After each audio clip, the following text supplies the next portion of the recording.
Start sir. Bodoland ইউনিভার্সিটির vice chancellor লাইসন লাড্ডু সিং অকর্মণ্য অপদার্থ দুর্নীতি আর ভ্রষ্টাচারত লিপ্ত সেইজন ভাইস চেঞ্চেলর এগেইনস্টত ডাইরেক্টর অফ এন্টি কৰাপশ্যন আৰ CM ভিজিলেন্সে অলৰেডি তদন্ত কৰি পেলাই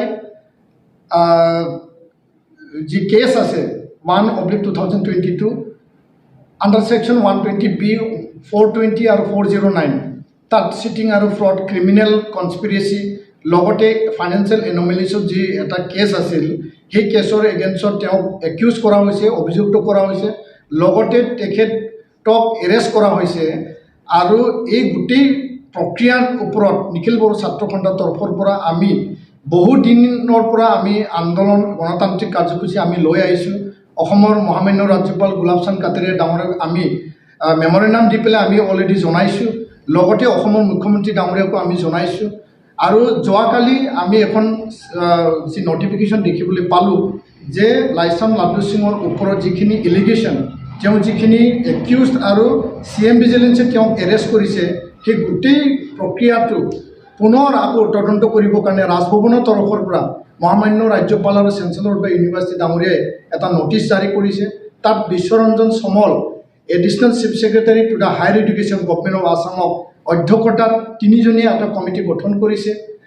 IIT গুৱাহাটী আৰু তেজপুৰ ইউনিভাৰ্চিটিৰ বিশেষ এটা মানে ব্যক্তিসকলক লৈ পেলাই আমি এই যি প্ৰক্ৰিয়া, এই পদক্ষেপক ৰাজ্যপাল মহামান্য ৰাজ্যপালৰ পদক্ষেপক নিখিল বড়ো ছাত্ৰ সন্থাই আৰু বড়োলেণ্ডবাসী ৰাইজে আমি তেখেতক মানে আদৰণি জনাইছোঁ।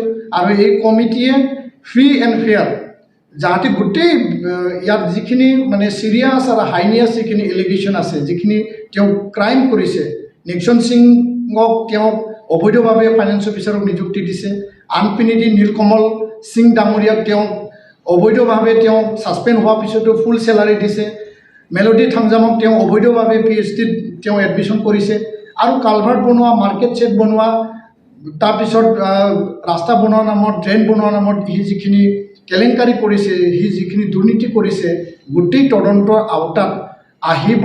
আৰু সেইটো এটা ভাল তদন্ত হৈ পেলাই তেখেতে যে এই দুৰ্নীতিত লিপ্ত আছিল, তেখেতে যে অভিযুক্ত, তেখেতে যে ক্ৰাইম কৰিছে, নিশ্চয় আমি এটা ভাল ফলাফল পাম, আমি আশাবাদী। আৰু এই কমিটিত টাৰ্মছ এণ্ড কণ্ডিশ্যনত লিখা আছে যে বিভিন্ন ব্যক্তিসকলক লগ ধৰিব, আন বিষয় তাত লিখা আছে, আৰু লগতে দল সংগঠনৰ লগ ধৰিব। তো নিখিল বড়ো ছাত্ৰ সন্থাৰ তৰফৰ পৰা তেখেতসকলক যিখিনি তথ্য পাতি আমাৰ তাত আছে, মজুত আছে, এইখিনি আমি দিবৰ কাৰণে আমি তেখেতসকলক লগ ধৰিম। আনহাতেদি এটা কথা আমি স্পষ্টকৈ ক'ব বিচাৰোঁ যে তেখেত যিহেতু CM ভিজিলেন্সত অলৰেডি একিউজড, এৰেষ্টেড, তেখেতক মহামান্য ৰাজ্যপাল, বড়োলেণ্ড ইউনিভাৰ্চিটি, অসম চৰকাৰ গোটেইখিনি এটা সিদ্ধান্ত লৈ পেলাই অতি শীঘ্ৰে ছাছপেণ্ড কৰিব লাগে, আমাৰ এইটো দাবী। আৰু যেতিয়া তেওঁ এই 1 মাহ যি তদন্ত কমিটিয়ে তদন্ত চলাব, তদন্তৰ পিছত যিখিনি ৰিজাল্ট ওলাব, তেখেতক চাকৰিৰ পৰা বৰখাস্ত কৰিব লাগে, আমাৰ এইটো দাবী থাকিব।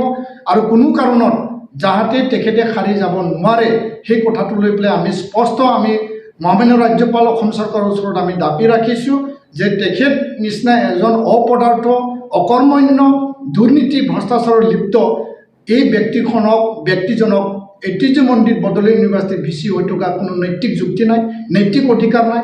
আৰু যিহেতু তেওঁ অভিযুক্ত, তেখেতক পুনৰ এই মানে তদন্ত মানে প্ৰক্ৰিয়া আৰু চলাব লগা নাছিল বুলিহে আমি ক'ব বিচাৰোঁ।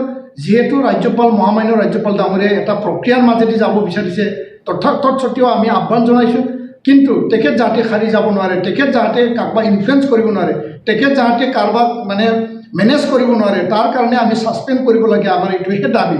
নহ'লে এই তদন্ত প্ৰক্ৰিয়াত তেওঁ কিছু বাধা, কিছু ইনফ্লুৱেঞ্চ কাৰোবাক সি মেনেজ কৰা, সি চিন্তা কৰিব পাৰে। কাৰণ তেখেত তেনে যি কামবিলাক, সেই কামবিলাক কৰা আমাৰ পৰিলক্ষিত হৈছে।